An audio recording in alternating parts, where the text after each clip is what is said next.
பிஸ்மில்லாஹிர் ரஹ்மானிர் ரஹீம். அல்ஹம்துலில்லா வல் ஆக்கிபத்துல் இல்முத்தகீன். நண்பமிக்க அல்லாவின் நல்லடியார் எல்லோருக்கும் அல்லாவுடைய சாந்தியும் சமாதானமும் உண்டாவதாக என்று கோரிக்கொண்டு இன்று ஒரு பெருமா ஸல்லல்லாஹு அலைஹி வஸல்லம் அவர்களை பொன்மொழி புகாரி முஸ்லிமிலே பதியப்பட்டிருக்கிறது. என்னவென்றால், நீங்கள் ஒரு முறை சுப்ஹானல்லாஹ் என்று சொன்னால் அதுவும் தர்மமாகும்.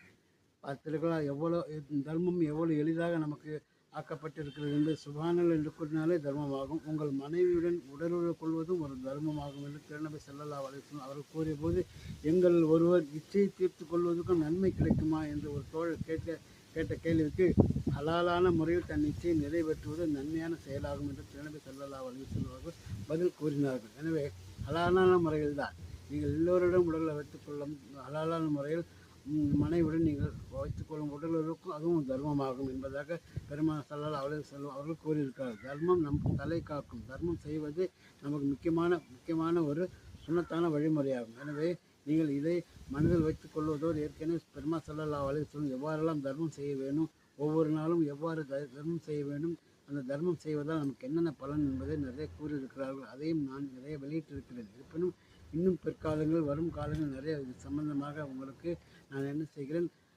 பதிவிடுகிறேன். நீங்கள் நினைவில் வைத்துக் கொள்வதோடு இதுவரை கேட்ட அனைத்தையும் நீங்கள் என்ன செய்ய வேண்டும், படுத்த வேண்டும். அதுதான் உங்களுக்கு வெற்றி இருக்கிறது. எனவே இத்தகைய செய்திகளை நீங்கள் கேட்கும் நீங்கள் சிறு சிறு விஷயங்களும் சரி, நீங்கள் நன்றாக கேள்விப்பட்டு அதை பிறருக்கு எத்தி வையுங்கள். அதில் உங்களுக்கு நிறைய நன்மை உண்டு.